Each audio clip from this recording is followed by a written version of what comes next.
So, so welcome to Milan, Alanna Mitchell, and thanks so much for accepting our invitation to talk, in one of these seminars of play your part.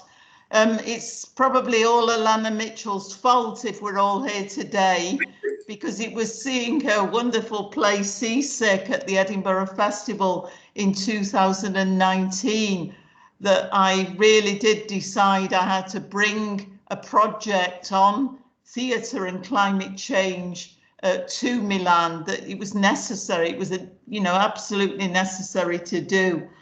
And Alanna Mitchell is a scientific journalist. She's a researcher. She's an actor. She's also an author. And her play Seasick, that we'll be talking about today, has gone through an incredible metamorphosis from a best-selling book, Seasick, The Global Ocean in Crisis, which was an international bestseller and won the US-based Grantham Prize, to becoming an absolutely successful, acclaimed play on the international circuit. I think, Alanna is a remarkable figure because she is so eclectic and she's moving, across disciplines, uniting disciplines as a journalist, author and playwright. So it's an absolute, honor to be able to talk to her today about her work. And I'd like to ask you, first of all, Alanna, about this play, that I saw at the Edinburgh Festival, in which you manage in a seamless way to unite your own personal commentary, scientific facts. You come out of that play really feeling that you've learned something, and this great adventure on the ocean, because you put yourself in all these different situations in order to be able to write this play. So my first question is certainly, how did you come to write such an innovative piece of theatre, which substantially is as well a one-person show? Yeah, it was completely by chance. I didn't ever expect to do it, and it surprised me enormously when it happened. I mean, basically, I wrote the book, and it became very popular, and I started giving talks about it. And as I gave talks about it, I started choosing the stories that I felt, could get the message across. And I happened to go to a conference of artists and scientists, and I was neither of those. I was just sort of an explainer of the science. And it happened that there was an artistic director there. His name is Franco Boni, and he was then the artistic director of the Theatre Centre, which is a big theatre in Toronto. And he thought about this little. I gave a little tiny talk. 20 minutes, maybe 20 minutes, and he said, I think we could maybe turn that into a one-woman play, and so I just said yes, and it was one of the most insane, moments of my life that I said that, because I had no idea what I was getting into, actually. But I sat in a room with Franco and another artistic director whose name is Ravi Jain, also in Toronto, and the three of us just started talking about the stories in the book, and then the stories that I was telling in talks about my work. And we gradually used those stories as the backbone for the play, and wrote some connective tissue, and we wrote an introduction, and we wrote an ending, and we did that kind of thing, and then eventually it felt like a play. But yeah. And can you talk to people today? I mean, I've seen the play, and I was really struck by the kind of research you had to do to do this play, because I'm like lots of people today, we're interested in process And you have actually put yourself on the spot, haven't you, meeting these scientists, and not just meeting them in a room, but the many adventures and experiences you've had in order to be able to then transfer this into a play. Yeah, I mean, I think it was 13 journeys in 3 years I went on with scientists, a lot of them on boats, you know, in different parts of the world. One an archaeological expedition, one a paleontological expedition. So there were a whole bunch of different deep dives into different types of research, and it was. And at the time I wrote the book came out in 2010. So 11 years ago. And at the time the book came out, there wasn't another book that put together the pieces of what was happening with the science. That was what made the book so different. It was just because I went from one research vessel where I learned a lot of stuff to another research vessel. And I would say to the next group of scientists, oh, guess what I found out?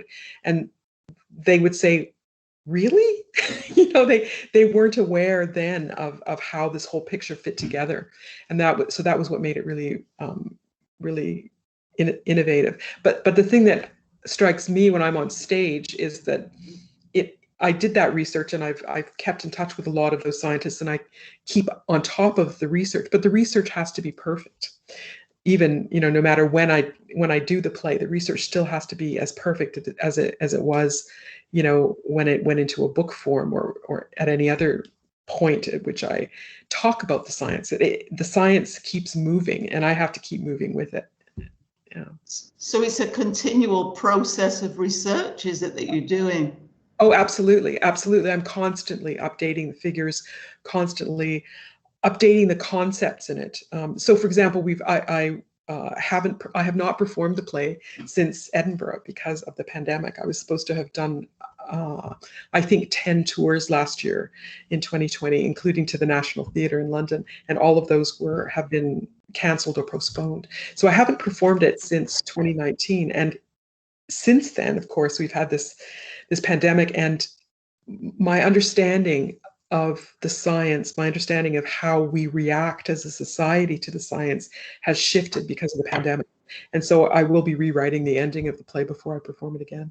Yeah, and can you go into that? How has people's, you know, reactions changed with the pandemic?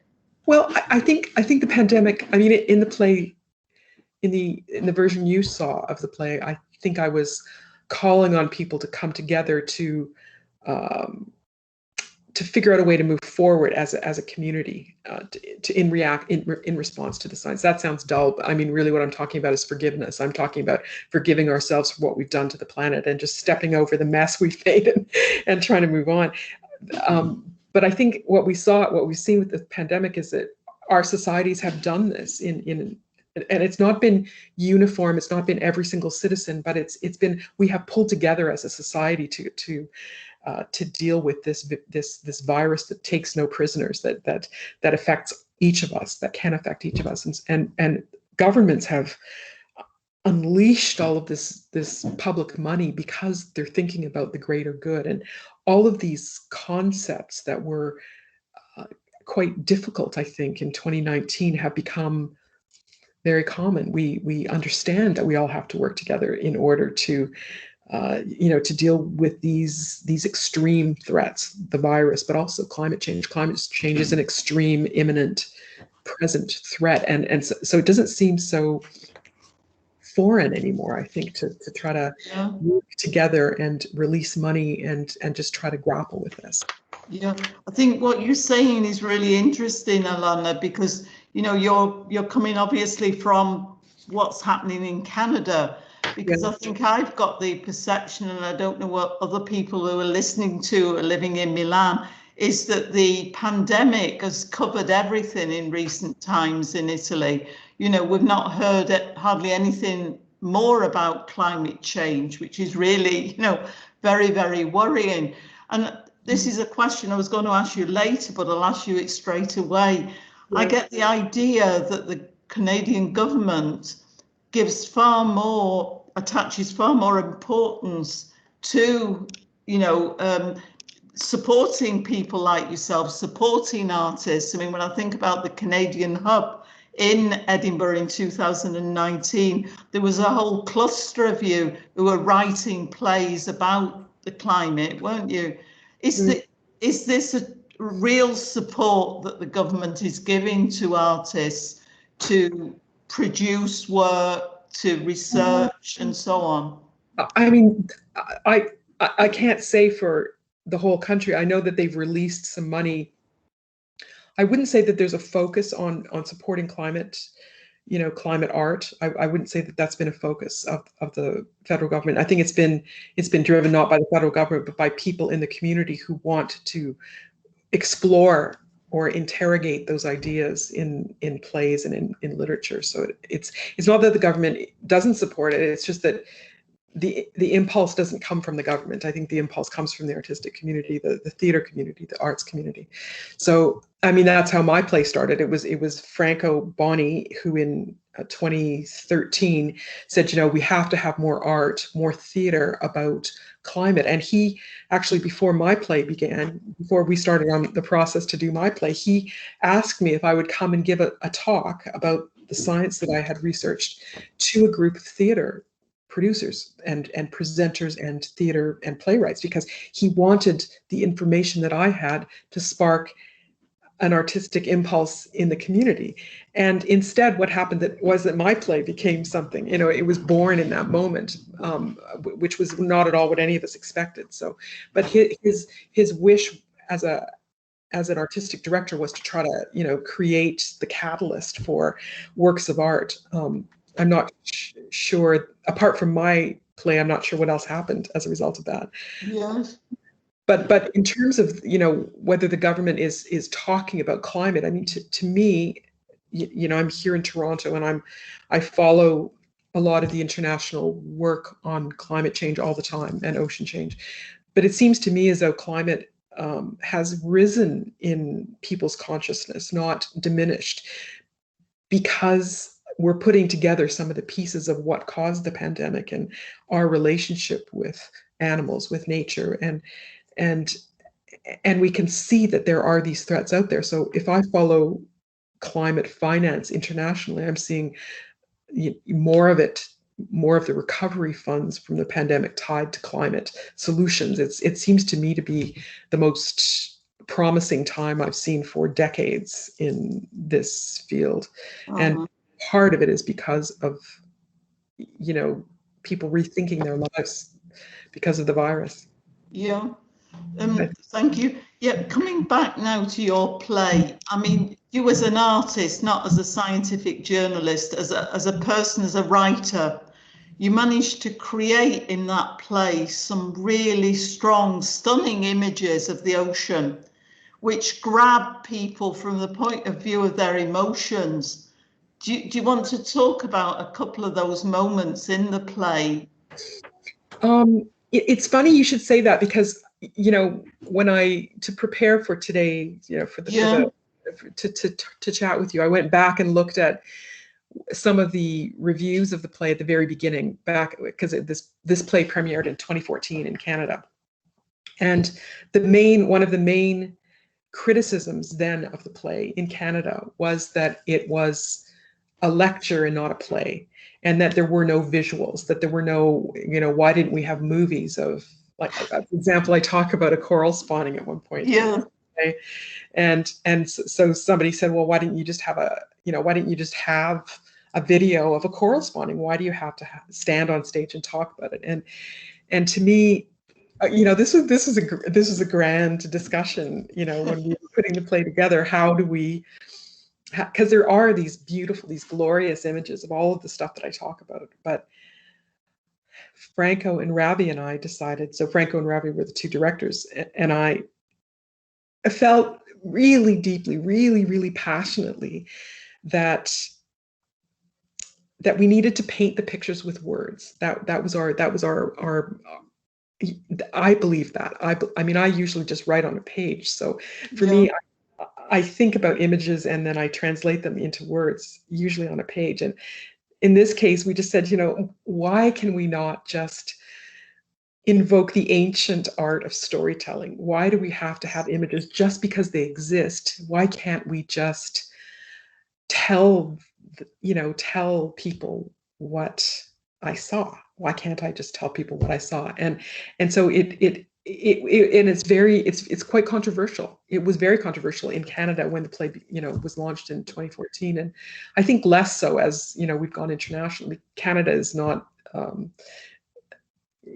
maybe used to the kind of theater that this play fits into, but yes, yeah. I mean, this it's very Shakespearean, isn't it? I mean, Shakespeare used words to paint pictures, wonderful images. And when you mentioned the choral, I mean, I don't know whether you just want to say a few lines about the choral that you say in the play, because I still, remember this picture of the coral reef dying. Yeah. I mean, I can't remember it word for word, but that struck me very, very deeply. Well, the coral reef was bleaching the year I was there. It was one of the hot periods, and so that means that the coral flesh is shredding off the bones. And so we weren't sure. We were there to watch. I was with a group of scientists, and we were there to watch a coral spawning, which only happens once a year. It's this magical ceremony that only happens. The corals, save up all their energy all year for this one mighty moment when they get to have sex all together, and they release these bundles of egg and sperm. And so it's this extraordinary moment when you're in the water and the coral reef is responding to the alignment of the earth and the sun and the moon on this one magical moment in the year. And it turned out that it was very, very meager because the reef was in such trouble. So that was the scenario I was painting in the play. This moment of hope that ends up being sort of a harbinger of death was what I was talking about. Yeah. I don't know. Yeah. No, and I mean, you've chosen to pare theatre down to the minimum, haven't you? As you just said, you didn't want video projections. I think the wonderful thing is when you've got that blackboard and you just write in a few words on the blackboard, practitioners today forget these very simple ways of communicating with the audience. And I'm wondering whether this, was a definite decision on Franco Boni's part to make this theatre that is eco-friendly. It wasn't specifically, it wasn't everything about the play is eco-friendly. So it was the lens for the whole thing. So we didn't specifically think, how can we make the set eco-friendly? I think it was much more the aesthetic of the piece and the aesthetic of, think of it. You called me an actor at the beginning of when you I'm not an actor, actually. I'm a journalist. I've never trained as an actor. I've never trained as a performer in any way. It's just that I kind of stumbled into this thing. What I am is a storyteller because I'm a journalist, and that's all I am. And so the only way we could imagine making this play work was just to put me on stage and let me be a storyteller. And it's funny, because a couple of times I've had, because I've been performing this play now since 2014. So I've had ups and downs with it. And one of the real downs was early on in the process. And I thought, I just can't do this anymore. I'm not good at it. I'm not enjoying myself. I'm not, I had one really terrible performance in early on. And I just thought, that's it. I've got to get over this. And I went to Franco and I said, how can I get through the end of this run that I booked into? Because I had, there were tickets sold. I had to go on stage, and I was just dreading it. This was still in 2014. And he said, all you have to do is go there and tell your stories. That's all you have to do.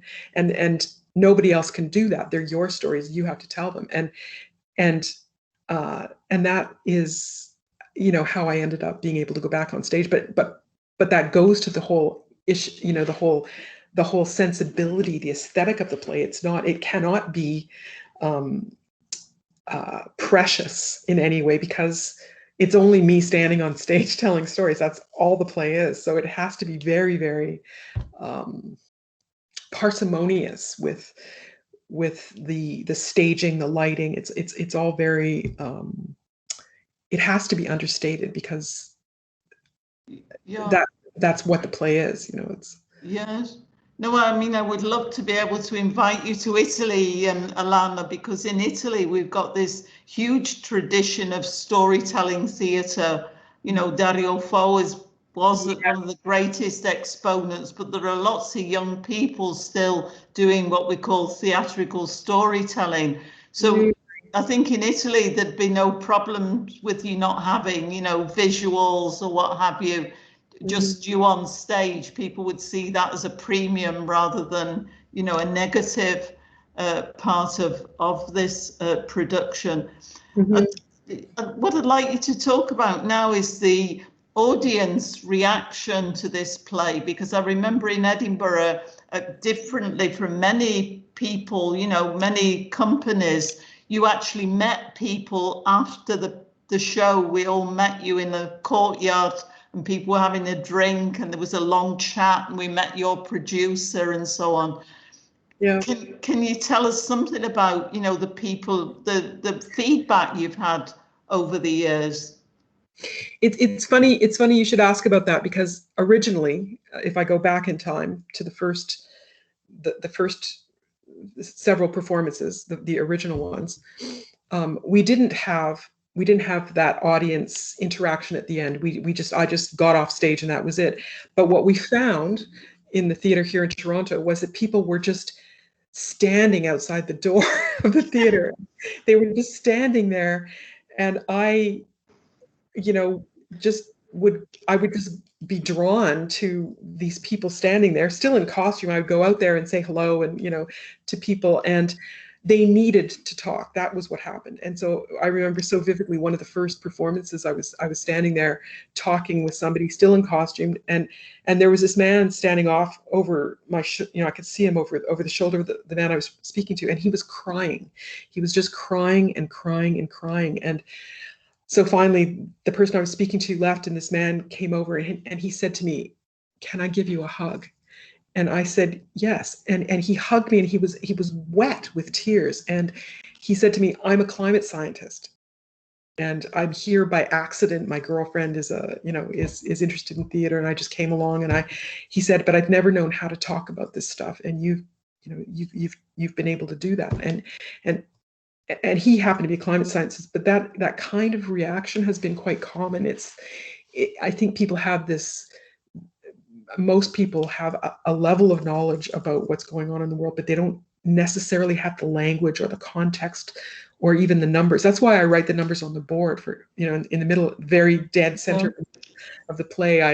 I go to the blackboard and I write these numbers on the blackboard, and that's because it gives people. People often take a picture of those numbers. They can then talk about those numbers, and they can talk about the significance of, because if you talk about climate change, it just feels like this massive problem that you can't even get your mind around. And then if you think about how it affects the ocean, it's this whole other layer of complexity. And this play seems to distill it to a point where you can visualize it and think about it and talk about it. And that seems to help people. I don't know why. Yeah. And have you taken it at all into schools to connect with young people? Some I have done. We've had whole groups of students come to the play on occasion. I'm maybe just a handful of times. It would be interesting to do that. Yeah. Yeah.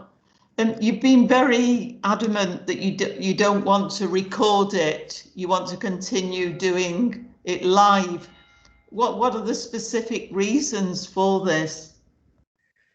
Well, it's interesting because during the pandemic, of course, we've had all sorts of reasons to just live stream it or to I've had requests from all over the world to just do some sort of online production of it. Yes. And I've resisted, and I'm not exactly sure why, except that to me it feels, when I'm standing there on a stage breathing the same air as people, I can feel the emotion. I mean, it's a very it's incredibly intimate for me. I think it may be for the audience, but I don't know, because I've never seen this play. But it feels to me, standing on stage, incredibly intimate. I can feel the energy from people. I can feel emotion. Sometimes I hear people catch their breath, or I mean, I am feeling all of that because it's usually in pretty small theaters, and it feels like there is an exchange of information that happens there that is important to me. It feels like a different art form from doing a live stream or doing, I mean, I'm there in the room with them, and it feels valuable to me to do that. It feels like there is a conversation happening there that is important to have. And I think if I were to do it, to film it or something, then it would be a different medium. It wouldn't be the same medium. It wouldn't be the same script. It wouldn't look the same, and it would be something different. And that would be worth exploring. But I can't just sort of stand up in my living room and and perform this play and expect it to have the sort of emotional punch that I want it to have. And so I just resisted. Yes, yeah. No, I mean, I completely agree with you. I mean, this is why I'm pushing here in Milan to, try to persuade the participants of these seminars to write plays and actually perform them live. But I think what we'll do is we'll perform them live for probably, 3 or 4 times and then stream them. But I completely agree, with you. I can understand that your energy is what, you feel as well, that carries what you want to say, because it certainly does when you're in that theatre, in the presence of your live performance. No, wanted really to ask you, is there any advice you would give to the participants of these seminars who are now, some of them will be embarking on writing their own one-person or dialogues about climate change? You mentioned before about the necessity, that something struck me when you said that, you've got to keep up with the science, you've got to do a very careful scientific research before you start writing. Well, I do, because that's my process. I mean, my process is to speak with scientists and read the scientific literature. So I mean, I'm here at my computer. I've got 10,000 papers, PDFs in my paper that I've read, and all on the climate file. So that's my process. I think other people will have different processes. They will do it in a different way, and maybe in a way that is more relevant, than what I do. But I guess the only thing that makes this play work for me as a performer is that it really is me. It really is me, and I'm putting my authentic self out there. Because I don't know another way to do it. I can't act. I can't. I'm just who I am, and a version of me ends up on stage. And so, I guess advice, I mean, far be it from me. Yes. Yeah. But I guess the advice is just, yeah, I can well understand. Yeah. To be who you are, and find a way into the story that reflects who you are. I don't know, or maybe where your emotion takes you, really. Yes. And just a word about, I think you've got connections, haven't you, with the Toronto Arts Theatre? Yeah, the theatre center. Yes. What is happening there? Are the projects on climate change and science, this crossover between science and the arts? There is some. They have a neuroscientist in residence there. So she makes plays about brain science, and that's so there's an impulse there to have science and art marry in some way. I think it's fairly rare, though. I think it's rare in Canada. It's not the norm to have that kind of scientific lens to look at. Yeah. Yeah, I mean, this should happen much more, shouldn't it? Absolutely. This kind of, collaboration, joint ventures between science and scientists and artists. Yeah. Are there any questions from, people who have been listening to what what we've been saying. Can I ask a question, please? Yes, Chris. Alanna, I noticed you're saying that there was no recording of what you were doing. Are you not concerned that maybe it's not being sent to enough people? Because audiences, of course, will be quite limited, I'm assuming, of course. So might there not be a case for transforming what you do into something that's suitable for video? There is a case for that. I just haven't been convinced to do it. Right. I mean, I had an offer from Audible to do an audio version of it, and again, I just thought, I don't know. I'm not very interested in it, I guess. No, it's just... I think my question actually is, are you worried that it's not getting out to enough people the way you're doing it? I don't really know. I mean, I bear in mind that there is also a book on this. Yes. I have done public lectures that are different from the play, and I've done the play for 6 or 7 years. I mean, I suppose if Netflix comes to me and says, let's make a show, and and I could have the image in my head of it being beautifully produced and on a platform that people would actually watch,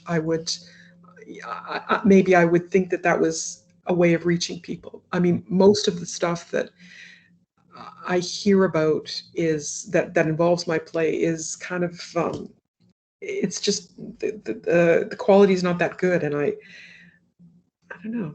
I'm still performing it. You see, I'm still performing it in person. At least I will be. I hope once the pandemic is abated, and so I just think that's a valuable thing to do.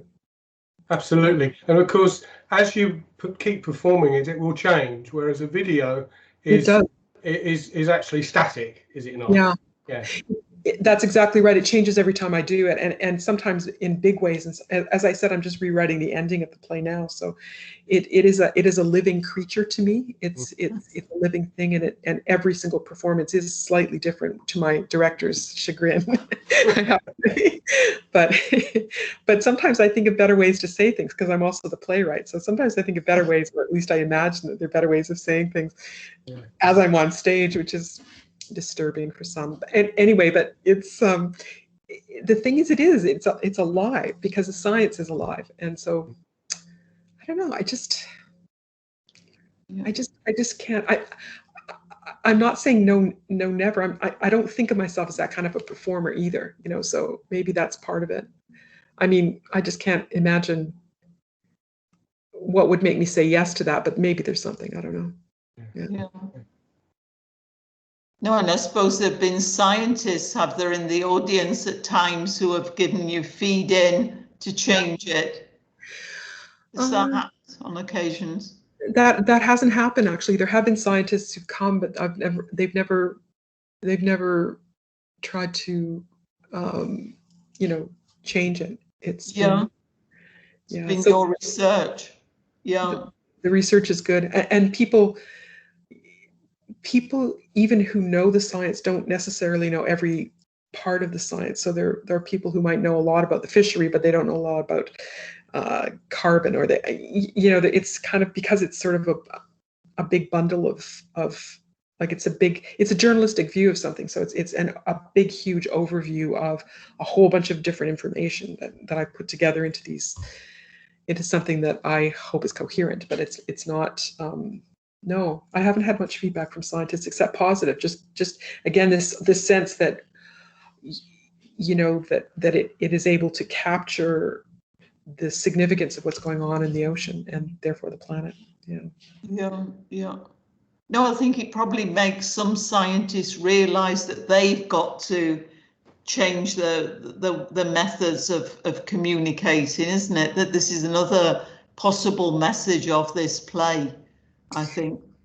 Maybe. I mean, I'm a bit torn on that, to be honest, because as part of me thinks, scientists are trained to find out information. They're not necessarily trained to talk about it part of me thinks, that's what a journalist is trained to do, is to look at and assess, in some cases, the work, and then translate it for an audience. And I'm not sure, I'm not positive. Yeah. I go back and forth on this in my own head. Should we be training scientists to be that kind of speaker and take them away from their research? Or, I mean, I guess ideally you'd have some scientists who could really do that well, and some who don't need to. I feel like it puts a lot of weight on scientists. They are already carrying the load for the whole planet. Yeah. I Also ask them to. Yeah, I suppose Brian Cox is, I don't know if you've seen him. I mean, he's an example, isn't he, of an incredibly good scientist, but also an amazing broadcaster. But there aren't many Brian Coxes around. Well, he's a genius. He's a genius on multiple levels. And so how do we have to have that expectation for everybody? I mean, of course, I've talked to so many scientists who are brilliant communicators, but they may not want to may not want to spend their energy on that element of it. It's, I don't know. I'm kind of. Yes. Yeah. Any more questions? Sorry, I don't want to hog the show. Can I ask a further question, please? My mind's just gone on a bit from my last question, and I'm just wondering, Alanna, whether are you going to team up with Maggie? Because I think there might be, if you want to stay live, then maybe the medium of online might be something that you could consider. You may have to change your presentation, but you'd still be there live in front of us all. Yeah. That's a really good, and I think it would have to be written for that. I mean, I think I would have to rewrite big chunks of the play in order to make it work as a live online production. And that, again, that's something that I just haven't done. I mean, quite frankly, I mean, the pandemic came and my entire, like a whole year's worth of performances just died overnight. Tell me about it. You know the phenomenon. And so I've been scrambling to try to, I mean, I'm a journalist as well, and so I've been scrambling to try to figure out how to, pay my mortgage and all that stuff. So I've had a lot of requests from people to just do the play online. But I would have to spend ages, I mean, weeks for sure, just figuring out how to do that and make it work in a way that because for me, it has to somehow serve the audience. It can't just be me up on a screen reciting my play. It has to be much better than that. And I can't work out how. So, I mean, I look at online stuff all the time, and sometimes it just doesn't work for the audience. It doesn't work for me. Some of it is fabulous. Like, look at the production of Hamilton, for example. Like, let's go right to the top here. But Hamilton on Disney Plus it's an amazing production. But that was a whole other rethinking of a stage. That's right. That was had a brilliant director and a team and a staff, and it was all thought out. And they wove. I mean, it's just marvelous to think of them weaving with cameras through a live production and capturing all that stuff and then knitting it into this incredibly powerful performance. That's a powerful use of, video, right? That's not where I am. But in the case of Hamilton, it really works for an audience, and I think that has to be that's the lens through which I'm looking at this. It has to work for me as a performer, and I'm not good at this, it's not my thing really. But it also has to work for the audience. It has to be something that will really move them. Because why would you spend an hour listening to me, talk about the perils of, what we've done to the ocean when you could be doing something else? There has to be a reason to do that, right? It has to take you through an emotional arc. It has to, I mean, that was the prime thing that we were trying to work on in the play. We want the audience to go through an emotional journey. We want them to feel as if I'm holding out my hand and saying, come with me. I went on this journey and I want to go on it with you. And it has to be, it's quite primal. And I think that's difficult to capture unless you have this massive and brilliant production team, making it happen. And I'm just not ready to. I don't have the team, and I'm not ready to do that. I think it's a worthy endeavor. I could see it working, but it would take 4 months for me of my time. Yeah.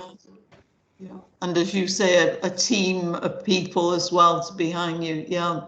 Yeah, absolutely, it would. And I mean, I think it's worthy. I think it's a really valuable medium. I love the medium, but I'm just not sure my play could easily just be a TED Talk, a long TED Talk. And I don't want it to be a long TED Talk. I want it to be an emotional, immersive, intimate experience. I give talks all the time, and I'm happy to give a talk on, but it's not a play. And to me, there is something sacred about the stage, about the interface, about the intimacy of live performance that is something that I cherish. I cherish as an audience member, and I cherish as a performer. And I just feel like that is my prime objective with this thing, is to have that sense of intimacy, of journeying, of emotional work. There's intellectual work in the play too, but it's mainly an emotional journey. And if I could see how that could be live streamed or made into a video that was really compelling, I might think about it. But yeah, thank you. Yeah, no, I think this is the secret, isn't it, Alanna, of trying to get these scientific facts and the emergency over to people. You've got to grab their imaginations, grab their emotions, and theatre can do that more than any other art form. Well, I think it can. I mean, it's an ancient art form. It is storytelling. It is, and that is what we respond to. That is what we as humans have always responded to from when we first evolved. I mean, and our ancestors before us. I mean, there is a pull. There is a value, I believe, in narrative, in storytelling, that is unparalleled. It is what allows us to make sense of the world and our place in the world. And when you do it live, it's just intoxicating. Yeah. We got any more questions from people? No? Okay. Yes, so if there are no more questions, thank you, Chris, for your questions. Thank you. Yes, thank you so much, Alanna, for really taking part today. And we'll get back to you about the plays that are written, and we hope to be able to show you some of these plays. We've got a message from somebody. No, nobody's sent a message. So thank you again. And we'll keep in touch. Thank you. Yeah, my pleasure. Thank you. Wonderful talk. Thank you. Thanks so much.